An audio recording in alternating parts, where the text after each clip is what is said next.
جب انسان کو تھوڑا سا ترجمہ آتا ہو نا، اس کی تھوڑی توجہ ہو، اسے نماز پڑھنے کا بھی بڑا ہی مزہ آتا ہے۔ نبی کریم علیہ السلام فرماتے ہیں، رب فرماتا ہے یہ سورہ فاتحہ میرے اور میرے بندے کے درمیان آدھی آدھی ہے، آدھی میری ہے آدھی میرے بندے کی ہے۔ جب وہ کہتا ہے نا مالک یوم الدین، تو یہاں تک وہ میری تعریف کرتا ہے، ایاک نعبد و ایاک نستعین تک پہنچتا ہے تو اب میرا اور اس کا آدھا آدھا کام شروع ہو جاتا ہے۔ پھر آگے میرا بندہ جب مجھ سے دعا مانگتا ہے تو یہ اس کے الفاظ ہیں جو میں اپنے فضل سے قبول فرمایا کرتا ہوں۔ تو ارشاد فرمایا تمام تعریفیں اللہ کے لیے جو تمام جہانوں کا پالنے والا ہے، الرحمن الرحیم، بڑا ہی مہربان ہے نہایت۔ یہ رحمان مبالغے کا صیغہ ہے، یعنی اتنا رحم کرنے والا کہ جتنا کوئی اور رحم نہ کر سکے، اس لیے اللہ ہی رحمان ہو سکتا ہے، بندہ کوئی رحمان نہیں ہو سکتا۔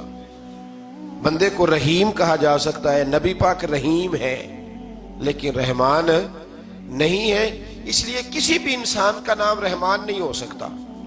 کسی دکان پر بعض اوقات لوگ نام رکھ لیتے ہیں رحمان بک ڈپو، تو یہ درست نہیں ہے۔ بندے کا نام رحمان نہیں ہو سکتا، عبد الرحمان، اس لیے کہ یہ لفظ رحمان خدا کے علاوہ کسی اور کے لیے بولنا درست نہیں ہے۔ پھر ارشاد فرمایا مالک یوم الدین، اللہ مالک ہے قیامت کے دن کا۔ تو یا اللہ آج کے دن کا مالک بھی تو ہی ہے،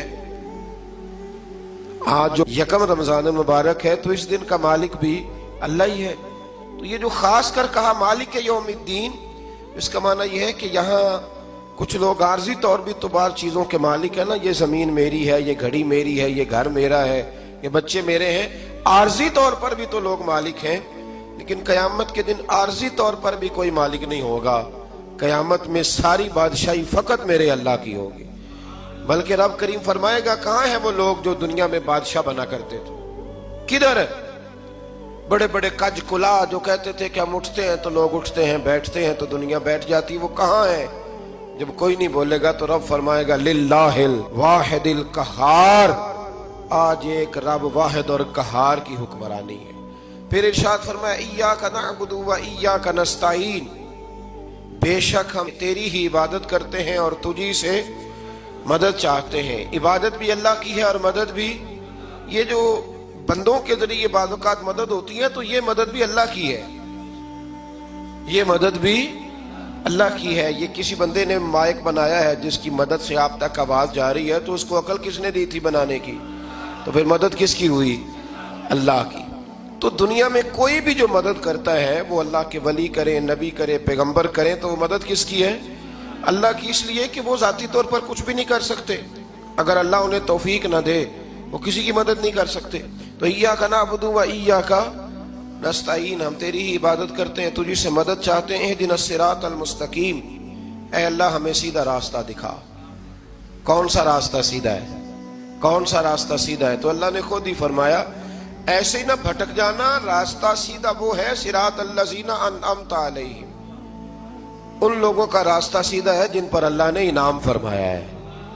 اور وہ کون ہے؟ قرآن مجید نے خود فرمایا انعم اللہ علیہم من النبیین والصدیقین والشہداء والصالحین، وہ نبی ہیں، صدیق ہیں، شہید ہیں اور نیک لوگ ہیں۔ فرمایا اپنی مرضی کے راستے پہ چلو گے تو بھٹک جاؤ گے، رب کی بارگاہ میں سوال کرنا کہ وہ تمہیں نبیوں کے، صدیقوں کے، شہیدوں کے اور نیک لوگوں کے راستے پہ چلائے۔